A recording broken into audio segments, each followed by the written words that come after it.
कैसे हैं आप सभी लोग। एक बार फिर से स्वागत है आपका हमारे YouTube channel study with Yogesh में। आज आपके उत्तराखंड की करंट अफेयर की क्लास है और क्योंकि आगे 21 मई को एग्ज़ाम भी है संडे को सचिवालय रक्षक का जिसको हम लोग कहते हैं, तो हो सकता है कि एक आध नंबर उन लोगों के लिए फ़ायदा हो जाए और बीपीडीओ वीडियो का जो एग्ज़ाम होना है उसके लिए तो होगा ही होगा। ठीक है, इसके अलावा अधिकांश छात्र मुझसे एक रिक्वेस्ट कर रहे थे कि सर जिन बच्चों का पटवारी में और पुलिस कांस्टेबल में लगभग तय है, मतलब सिलेक्शन होना, क्योंकि तब तक तो रिजल्ट भी आ जाएगा, उनसे एक अनुरोध कर दीजिएगा कि फॉरेस्ट गार्ड के फिजिकल में या फॉरेस्ट गार्ड के डॉक्यूमेंट वेरिफिकेशन में प्रतिभाग ना करें बच्चों।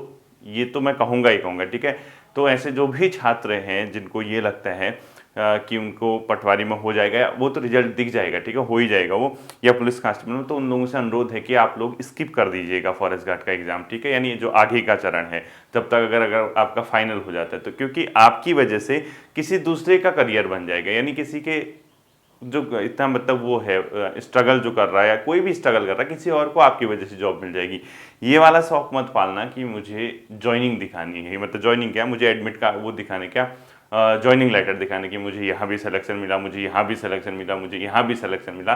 वो उतना सेटिस्फिकेशन आपको नहीं दे पाएगा जितना आपको इस चीज़ को समझने में मिलेगा फ़ायदा। क्या आपने चीज़ों को स्किप कर दिया किसी और के लिए। ठीक है, अगर हाँ आपका पुलिस कांस्टेबल और उसमें कोई भी संदेह लग रहा है तब तो आप जाइएगा, जरूर जाइएगा, लेकिन अगर तब तक रिजल्ट आ जाता है आपका, मतलब आने वाला 8-10 दिन में जब भी आने वाला है, तो आप लोग उसको स्किप कर दीजिएगा। मे बी पुलिस कांस्टेबल का रिजल्ट आज बताया था, लास्ट हफ्ते बताया था, जब भी है। ठीक है, आप आ ही जाएगा 2-4-5 दिन में जब भी आना है। ठीक है, तो देखिए उत्तराखंड करंट अफेयर की हम अगली क्लास देखते हैं बच्चों, क्योंकि आगे एग्जाम भी है, दो एग्जाम है, पहले वीडियो का भी होना है, उससे पहले सचिवालय रक्षक का भी होना है। तो पहला लिखो, राज्य स्तरीय पलायन सर्वेक्षण की अंतरिम रिपोर्ट के अनुसार सर्वाधिक पलायन किस जिले से हुआ है। ठीक है, लिखो राज्य स्तरीय, मतलब राज्य स्तर पे जो पलायन रिपोर्ट निकली है उसने ये बता रखा है कि अल्मोड़ा जिले से सर्वाधिक क्या हुआ है, पलायन हुआ है। ठीक है, राज्य स्तरीय पलायन, यानी सबसे ज्यादा जो पलायन हुआ है किस जिले से हुआ है, अल्मोड़ा से। तो लिखो राज्य स्तरीय पलायन सर्वेक्षण अंतरिम रिपोर्ट के अनुसार, सर्वेक्षण की अंतरिम रिपोर्ट के अनुसार सर्वाधिक पलायन लिखो, सर्वाधिक पलायन किस जिले से हुआ है बच्चों, अल्मोड़ा से। ठीक है, ध्यान रखना आप लोग, राज्य स्तरीय पलायन सर्वेक्षण जो हुआ था इसके अनुसार ये बताया गया है कि जो सबसे ज्यादा पलायन हुआ है किस जिले से हुआ है, अल्मोड़ा से हुआ है। हाल फिलहाल के दिनों में ही ये रिपोर्ट अपने आप में क्या हुई थी, उजागर हुई थी। ठीक है, नेक्स्ट क्वेश्चन, मैंने आपको एक इंपोर्टेंट क्वेश्चन बताया था बच्चों, कहाँ पे, बजट वाले सेशन में। ठीक है, यहाँ पे वो क्वेश्चन फिर रिपीट हो रहा, जलवायु परिवर्तन के लिए जो उत्तराखंड सरकार का पूंजी है, पूंजीगत व्यय होता है, उसमें उसका 0.5% उत्तराखंड सरकार ने जलवायु परिवर्तन के लिए दिया है। ठीक है, तो लिखो जलवायु परिवर्तन के लिए पूंजीगत व्यय का कितना % उत्तराखंड सरकार खर्च करेगी। ठीक है, जलवायु परिवर्तन हेतु पूंजीगत व्यय का,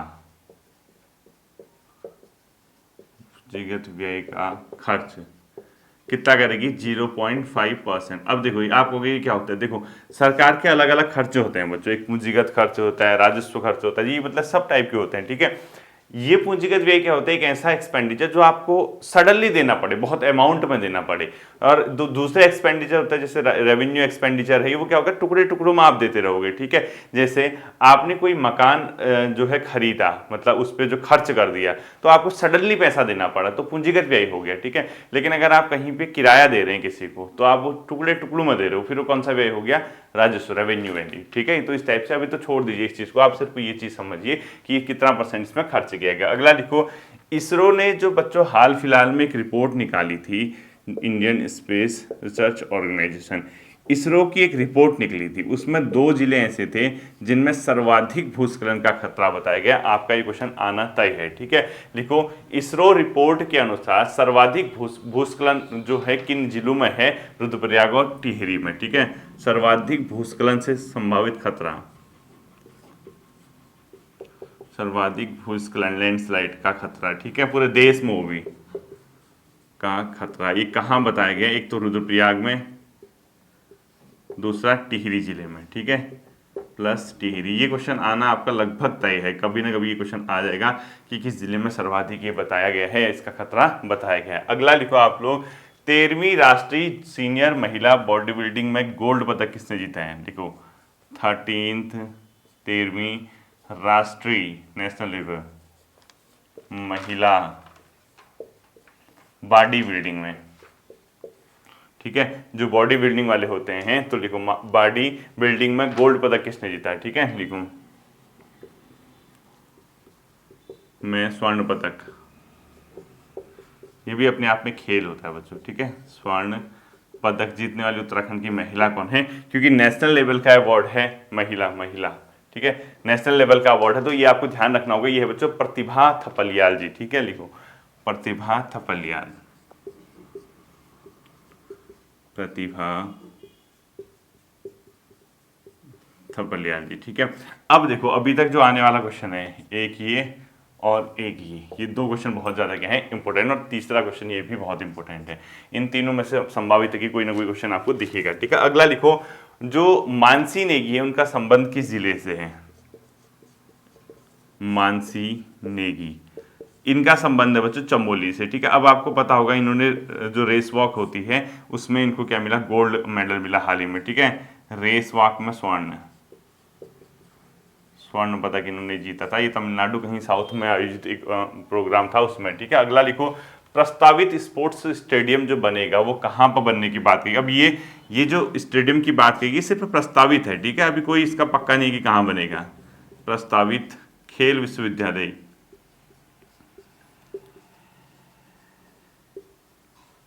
प्रस्तावित खेल विश्वविद्यालय कहाँ बनेगा? हल्द्वानी में, ठीक है। ये सिर्फ अभी इसको अपडेट रखना है, कोई आने वाला क्वेश्चन नहीं है, क्योंकि ये तो सिर्फ अभी घोषणा है, ठीक है। कब बनता है क्या बनता है देखने वाली बात है।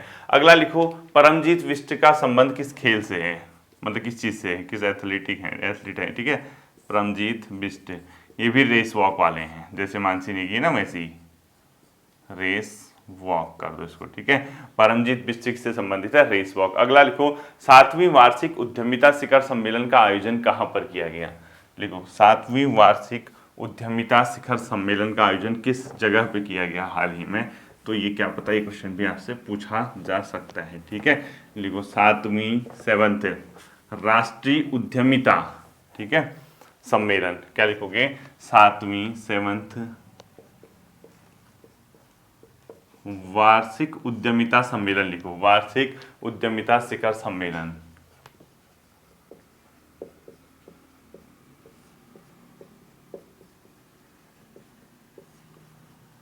शिखर सम्मेलन का आयोजन कहाँ किया गया? काशीपुर में। 7वीं राष्ट्रीय वार्षिक उद्यमिता शिखर सम्मेलन का आयोजन कहाँ पर किया गया? काशीपुर में। अगला लिखो बच्चों आप लोग, हिमालयी राज्यों में, तो ये तो खैर इंपोर्टेंट है। अगला लिखो, जो शैलेश मटियानी पुरस्कार 22-23 के लिए है, कितने लोगों को दिया गया, कितने शिक्षकों को ये दिया गया? 17, ठीक है। शैलेश मटियानी पुरस्कार किस वर्ष के लिए? 22-23 के लिए। कितने शिक्षकों को दिया गया? 17 शिक्षकों को दिया गया, लिखो 17, ठीक है, 17 शिक्षकों को इसको दिया गया। अगला लिखो, रेशम उत्पादों हेतु बीमा शुल्क किस, रेशम उत्पादकों हेतु बीमा किस राज्य ने शुरू किया गया है? उत्तराखंड, ठीक है। उत्तराखंड एक राज्य ऐसा है जिसने रेशम उत्पादकों हेतु क्या किया है? इंश्योरेंस पॉलिसी शुरू की है, ठीक है। अगला लिखो, सीएम एकल महिला सशक्त स्वरोजगार योजना हेतु पात्रता क्या है? ठीक है, लिखो सीएम एकल महिला, ठीक है, सीएम एकल महिला स्वरोजगार योजना है, ठीक है। एकल महिला सशक्त स्वरोजगार योजना लिखो, सशक्त स्वरोजगार योजना, सशक्त स्वरोजगार योजना एक स्कीम शुरू की है बच्चों। इसमें जो पात्रता है, इसमें न्यूनतम जो है कितने वर्ष तक? 25 वर्ष और अधिकतम 45 वर्ष, मतलब कम से कम 35 वर्ष और 25 वर्ष और अधिकतम 45 वर्ष तक की महिलाएं इसके लिए क्या कर सकती हैं? पात्र हो सकती हैं, ठीक है। इस चीज को अगला देखना, तो जो सीएम एकल महिला सशक्त स्वरोजगार योजना है उसमें पात्र जो लोग होंगे उसमें 25 वर्ष की न्यूनतम और इस बीच के लोग क्या कर सकते हैं? अप्लाई कर सकते हैं। तो एकल महिलाएं हैं होती हैं जो उनको स्वरोजगार से संबंधित ये स्कीम है, इसमें उनको थोड़ा ऋण वगैरह मिलेगा, उसके बाद अपनी जो जो भी वो काम करना चाहते हैं उद्यमिता वगैरह उसको शुरू कर सकते हैं। और इसमें एक कंडीशन और है बच्चों, ये 6,000 रुपये से अधिक ना कमाएं, ठीक है, यानी 6,000 से ऊपर इनकी इनकम ना हो, किसी सरकारी नौकरी में, किसी गैर सरकारी कुछ ऐसे पदों में ना हो, वो सब चीज़ छोड़ दो फिलहाल एग्जाम के लिए, ये है, ठीक है, पढ़ते रहने इसको। अगला लिखो, प्राइड ऑफ इंडिया 2023 का खिताब किसने जीता है, मतलब किसको सम्मानित किया गया है, प्राइड ऑफ इंडिया, ठीक है, प्राइड ऑफ इंडिया यानी गौरव, भारत गौरव सम्मान, ये एक संस्था है बच्चों मध्य प्रदेश की, उसका नाम है सोशली पॉइंट फाउंडेशन, ठीक है, सोशली पॉइंट फाउंडेशन, उसके द्वारा ये क्या किया गया है, अपने आप में प्राइड ऑफ इंडिया अवार्ड किसके द्वारा दिया गया, सोशली पॉइंट फाउंडेशन, मतलब ये संस्था जो है इस अवार्ड को देती है, प्राइड ऑफ इंडिया ये संस्था के द्वारा दिया जाता है, ठीक है। तो प्राइड ऑफ इंडिया जो मिला है इस बार हरिमोहन ऐठानी जी को मिला है, जो कि गणितज्ञ हैं, ठीक है, गणित में सोच के लिए मिला है इनको, शोध के लिए, हरिमोहन ऐठानी जी को, ये अपने आप में ब्रैकेट में लिखो, गणितज्ञ हैं मैथमेटिक्स के क्षेत्र में, ठीक है, इनको इस संस्था ने, मध्य प्रदेश की एक संस्था है एमपी की, इनके द्वारा इनको सम्मानित किया गया, ठीक है। अगला लिखो, उत्तराखंड सरकार द्वारा राजस्व पुलिस व्यवस्था को समाप्त कर दिया गया, किस तिथि को, 4 जनवरी 2023 को, ठीक है, लिखो, राजस्व पुलिस व्यवस्था जो है वो अब समाप्त हो चुकी है, अब जो पटवारी लोग हैं वो पुलिस का काम नहीं करेंगे, ठीक है, वो नॉर्मल अपना काम करेंगे रेवेन्यू वगैरह से संबंधित। तो लिखो, उत्तराखंड सरकार द्वारा राजस्व पुलिस प्रणाली को समाप्त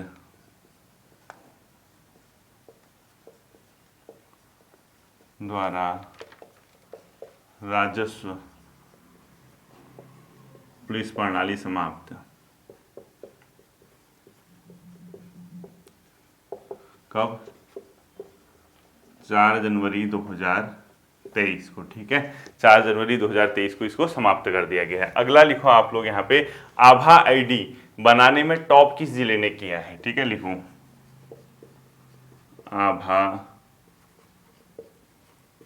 आईडी बनाने में एक आंकड़ा आया है, इसमें टॉप है देहरादून, ठीक है, देहरादून, और सबसे लास्ट है अंतिम पायदान पे रुद्रप्रयाग, अंतिम है रुद्रप्रयाग। अब आप कहोगे सर ये क्या है, आभा आईडी बच्चों जो आयुष्मान कार्ड होता है उससे संबंधित है, यानी आयुष्मान भारत हेल्थ अकाउंट इसको बोलते हैं, ठीक है, लिखो, आयुष्मान भारत हेल्थ अकाउंट,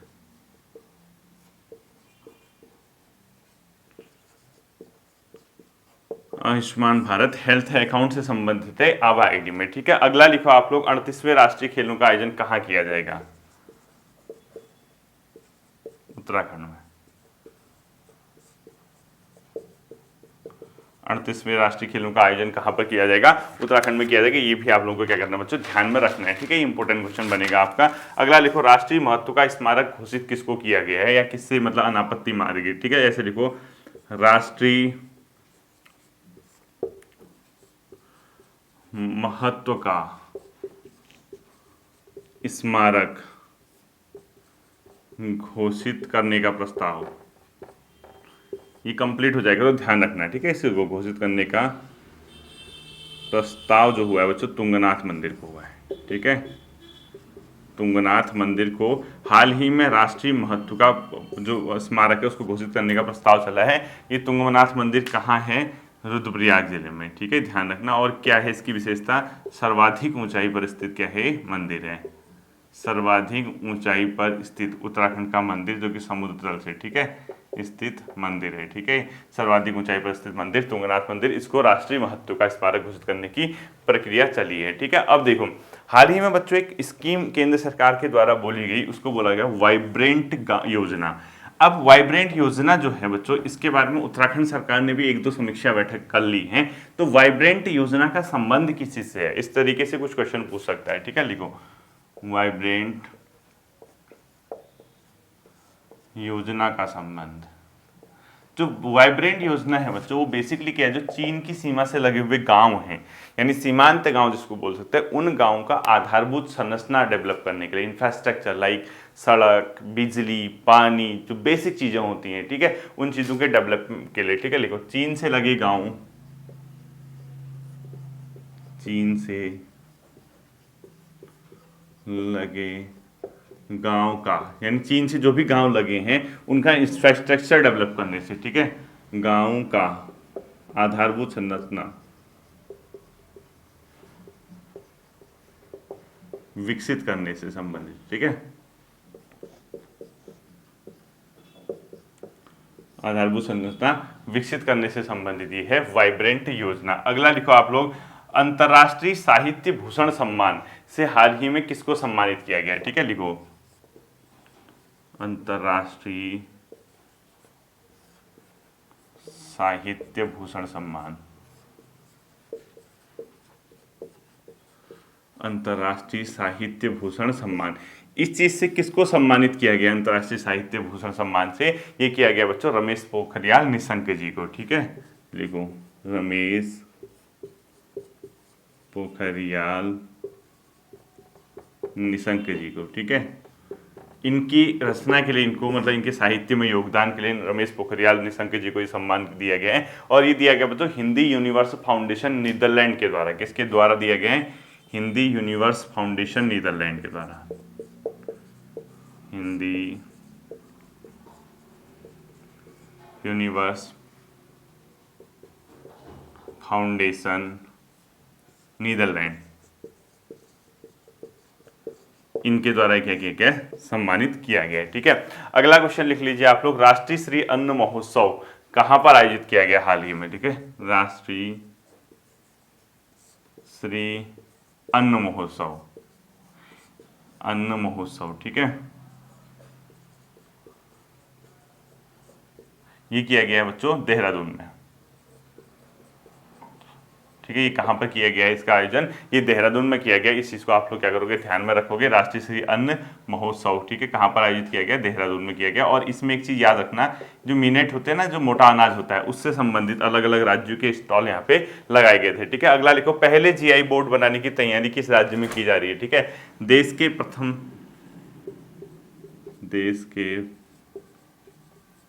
प्रथम जीआई बोर्ड बनाने की तैयारी, ज्योग्राफिकल इंडिकेशन बोर्ड बनाने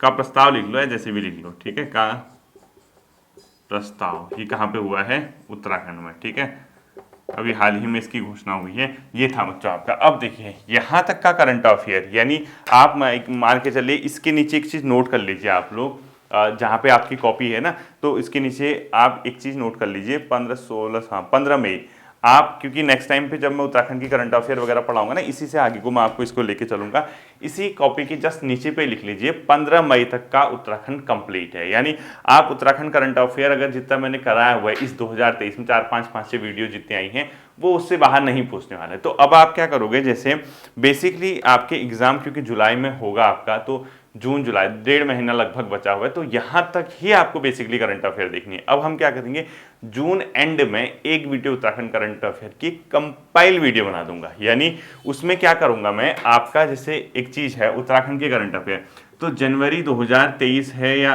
एंड दिसंबर, वहां से जून लास्ट तक, जून एंड 30 जून लगा लो, जो भी है, यहां तक एक कंपाइल वीडियो बना देंगे बच्चों, जो मतलब अपने आप में जो चीजें करा दी हैं उसमें भी जो इंपोर्टेंट है। यानी जैसे उसमें सपोज 50 क्वेश्चन निकलते हैं, वो टॉप 50 जो क्वेश्चन होंगे हम उसको एक जगह से मैट लेंगे। तो आप इसको अगर रिवीजन करोगे बार बार, तो आपके एग्जाम तक जाने तक, यानी एग्जामिनेशन हॉल तक पहुंचने तक आपके आसपास से आपके दिमाग में चीजें रहेंगी। तो 1-2 क्वेश्चन भी अगर आपकी वो चीजें आ जाती तो आपके लिए वो बेहतर साबित होगा, ठीक है। बाकी उन सभी छात्रों से अनुरोध है जिसका एक से अधिक जगह सिलेक्शन हो गया है या मतलब फाइनल आने वाला है, उन लोगों से अनुरोध रहेगा कि वो फॉरेस्ट गार्ड के जो आगे की प्रक्रिया है उसमें प्रतिभाग ना करें, ठीक है। क्योंकि आप खुद ही जानते हैं, अगर आपका पटवारी में हो जाएगा, आप नीचे आने से रही, कांस्टेबल और वो दोनों सिमिलर ही हैं, वो तो फिर आपकी चॉइस है।